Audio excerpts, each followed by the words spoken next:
The Da Vinci Code, 2006, a controversial tale that shook the faithful. The Da Vinci Code isn't just a simple movie about the mysteries hidden in Leonardo da Vinci's art. It's a shockwave that rattled the faith of many. The film presents a stunning theory that Mary Magdalene and Jesus had a secret family, sparking outrage among religious groups who see Jesus as a pure figure, untouched by earthly desires. It's as if someone decided to rewrite history using Da Vinci's artwork to weave a blasphemous backstory for the foundation of Christianity. Naturally, many countries with strict standards for what's considered appropriate for public consumption quickly recognized that this film was too controversial to accept. The themes explored in the movie could make you question everything you've ever known about your religion. In places like Saudi Arabia and Egypt, where protecting religious values is as crucial as keeping desert sand out of your shoes, the movie was swiftly banned. The storyline, combined with its bold portrayal of religious institutions, was simply too provocative. Countries and religious groups feared the impact the movie might have on how people perceive Jesus, the church, and the core values of Christianity. So, the most logical response to a film that could shake your faith? Hide it away under a blanket of censorship. The Human Centipede, 2009, a gastronomic nightmare you'd rather skip. The Human Centipede isn't your typical horror movie. It's a stomach-churning nightmare you'll wish you never encountered. The film doesn't scare you with ghosts or monsters. Instead, it pushes the limits of how much your stomach can endure. Banned in many countries for its disturbing content, this film follows a deranged scientist obsessed with creating a grotesque creature, a human centipede made by stitching three people together. This mad doctor, clearly ignoring all ethical boundaries, decides that connecting humans from mouth to anus is the next step in evolution. The result? A horrifying assembly line where what goes in the first person eventually passes through all three. It's like the world's most horrific game of connect the dots, leaving you with a sick feeling long after the credits roll. In this twisted tale, the doctor kidnaps three victims and forces them into this unspeakable fate. Everything they eat becomes part of a gruesome process that's more nightmare than science. It's a disastrous team-building exercise that no one asked for, and the outcome is as disturbing as it sounds.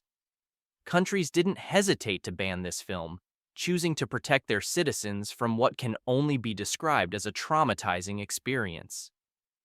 Cannibal Holocaust, 1980. The exotic meal that turns into a cinematic nightmare. Imagine thinking an exotic meal could be a thrilling experience until Cannibal Holocaust flips that idea into a horror so extreme it's banned in countless places. This isn't just a movie, it's a visual assault that leaves you questioning your own sanity. The plot follows a group of filmmakers who venture deep into the Amazon rainforest to document indigenous tribes. When they disappear, a rescue team is sent to find them, only to discover the filmmakers' footage. What unfolds on screen is a brutal tale of violence and cannibalism so graphic, it makes a butcher's shop seem like a stroll through a vegetable garden. Cannibal Holocaust is infamous for its disturbingly realistic special effects, so much so that people believed real violence occurred during filming. Rumors spread that the actors had been genuinely harmed, turning this horror flick into what many thought was a blood-soaked documentary instead of mere fiction. Adding to the horror, the film includes real animal deaths, turning what could have been a midnight movie into something closer to a nightmare.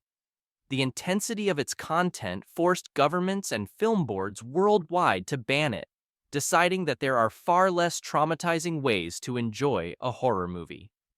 If you ever come across Cannibal Holocaust, proceed with caution. This gruesome journey into the Amazon isn't just hard to watch. It's a cinematic experience you might wish you could erase from memory. Mouse, 2008. A darkly poignant tale that's not your average cartoon. Imagine if a simple cartoon could take on the weight of world history, especially the darkest chapters like World War II and the Holocaust. That's exactly what Mouse does, turning a graphic novel into a film that's as poignant as it is controversial. Mouse tells the story of the Jewish genocide, but with a unique approach. Jews are depicted as mice and Nazis as cats. It's a bold, risky way to portray such a sensitive subject, and while some praised its creativity, others found it too intense for younger viewers. The film faced bans in some places because of its graphic content. The idea of using animals to tell this tragic story made some worry that it might be misunderstood as a children's film, only to shock audiences with the harsh realities of the Holocaust. It's like dressing up a tough lesson in a colorful disguise. Some viewers might not be ready for the truth behind the animated faces.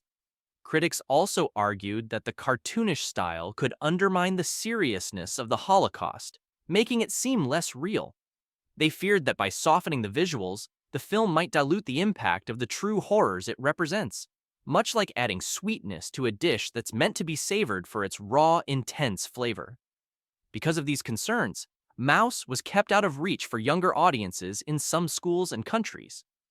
Despite its powerful storytelling, the film's unique style sparked debates about how we remember and teach history through art. The Last Temptation of Christ, 1988. A controversial twist on the Messiah's journey. If your favorite hero, someone like Superman, suddenly started questioning his purpose, wondering if he should give up saving the world to live a simple, ordinary life.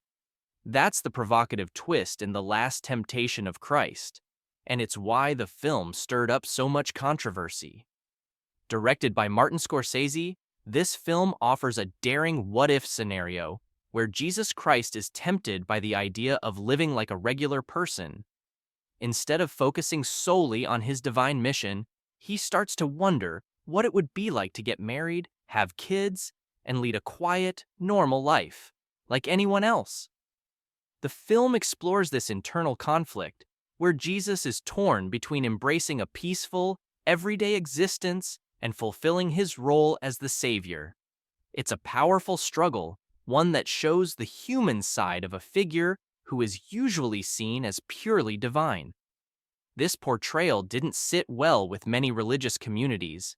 The idea of Jesus contemplating such earthly desires was seen as blasphemous by some, sparking protests and bans in various places.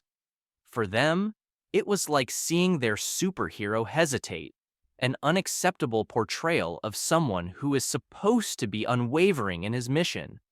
In essence, The Last Temptation of Christ challenges viewers to think about faith, temptation, and what it means to be both human and divine. But this challenge was too much for some, leading to widespread debate and censorship over a film that dared to ask, what if?